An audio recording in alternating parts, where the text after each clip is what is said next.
Assalamualaikum warahmatullahi wabarakatuh. Kembali lagi dengan saya di channel Kutoprek Tutorial Excel, channel yang membahas masalah seputar Excel. Oke teman-teman, pada kesempatan kali ini saya akan membahas tentang salah satu contoh tes masuk kerja Excel ya. Nah, di sini saya punya data yaitu daftar gaji PT XYZ.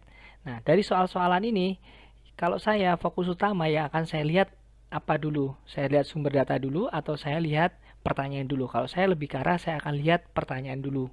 Kenapa? Karena dengan saya melihat pertanyaan, saya akan tahu kira-kira rumus apa yang dipakai, skema apa yang akan saya buat, lalu sumber data apa yang akan saya gunakan. Nah, di sini saya fokus kepada pertanyaan dulu ya. Nah, kalau total gaji, jelas kalau total gaji berarti pakai rumus SUM, namanya total ya. Lalu yang kedua, gaji tertinggi. Gaji tertinggi jelas pakai rumus MAX.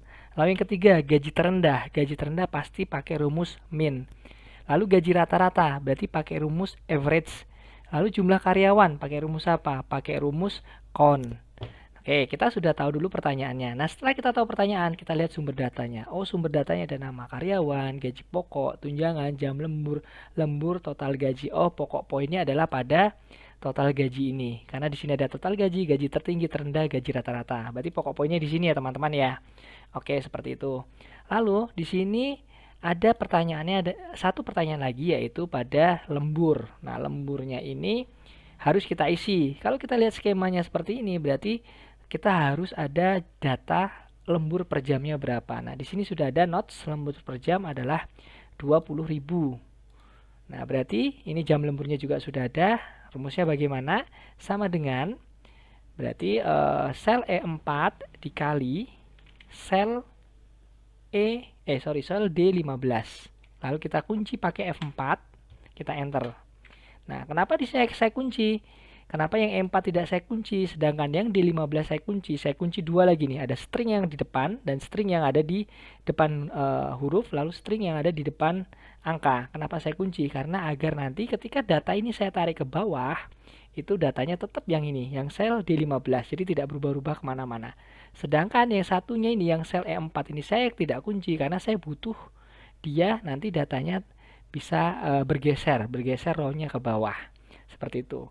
Nah, tips lagi ya teman-teman, ketika teman-teman mengerjakan soal-soalan seperti ini, jangan lihat data itu jumlahnya banyak, jangan. Tapi teman-teman lebih ke arah lihatlah pada fokus satu rumus saja. Kalau teman-teman sudah bisa membuat satu rumus saja, bisa dapetin satu rumus, itu nanti bisa menjawab banyak pertanyaan. Contoh seperti ini ya. Sel E4 dikali D15. Ini saya tarik ke bawah aja. Ya, Ctrl C. Ya, saya blok ke bawah ya. Lalu saya ke enter. Ini udah selesai soalnya. Udah banyak. Padahal kita harus menyelesaikan kalau dihitung kan 1, 2, 3, 4. Pakainya seperti itu. Jangan pakai seperti ini. Ini dikali sel D15. Enter. Terus sama dengan ini dikali sel D15. Jangan seperti itu. Itu akan memperlambat pekerjaan. Tapi modelnya adalah tarik. Nah, makanya kenapa tadi di sini saya kunci. Karena biar dia datanya ini tidak kemana-mana. Data D15. Sedangkan data E4 sampai E4 ini bisa bergeser ke bawah.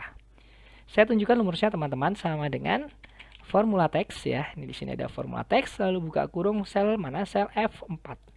Lalu kita tutup kurung. Oke, ini rumusnya. Nah, teman-teman bisa lihat di sini. Tuh lihat. Data E4 bergeser ke bawah jadi E5, bergeser jadi ke bawah jadi E6, E7 sampai E8. Tapi data D15-nya tidak bergeser kemana-mana. Nah, itu yang kita butuhkan. Karena kita butuh perkalian ini kali ini. Ya ibaratnya 3 kali 20.000 dan seterusnya. Lalu total gaji. Nah, total gaji ini nanti rumusnya nggak saya kunci pakai F4 semuanya. Karena saya butuh mereka bisa turun ke bawah. Sama dengan yaitu sel C4 ditambah tunjangan ditambah lembur. Enter. Nah, ini kita Ctrl C, kita tarik ke bawah. Oke, langsung muncul nilainya. Nah, di sini saya tunjukkan rumusnya bagaimana, sama dengan formula teks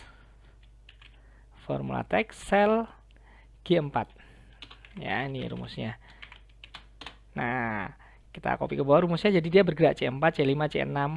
Ini kalau kita copy ke sini ya, kita copy ke sini, dia akan bergerak juga jadi F4, G4, I4, kolomnya juga bergerak.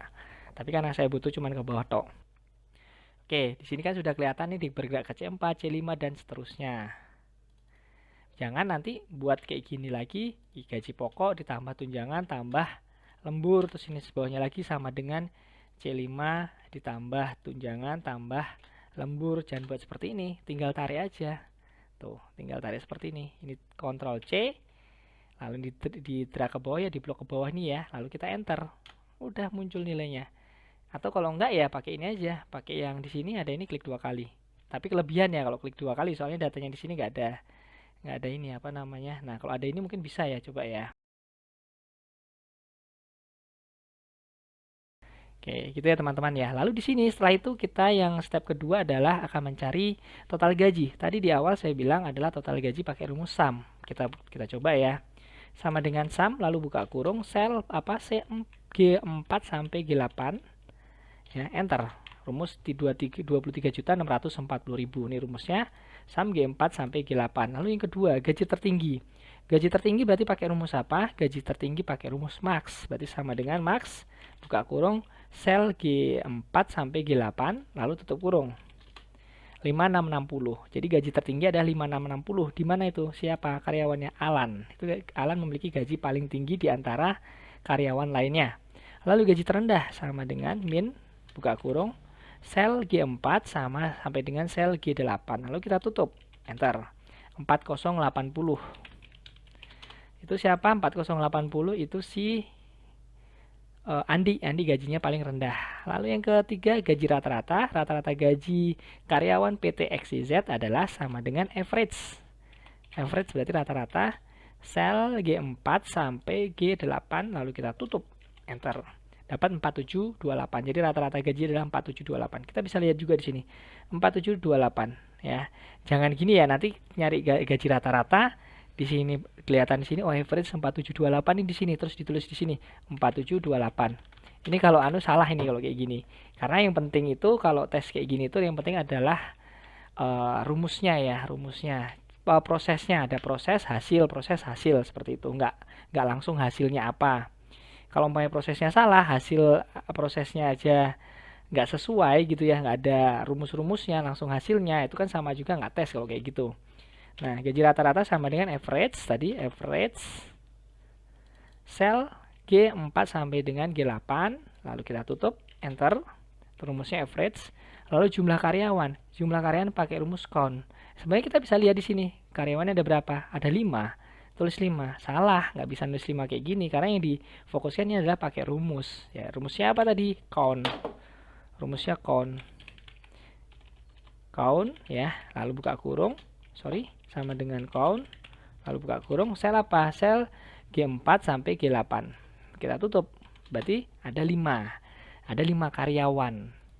Jumlah karyanya ada berapa? Karyawannya ada 5. Oke. Oke, teman-teman, demikian tutorial dari saya. Semoga bermanfaat. Salam Kutoprek Tutorial Excel.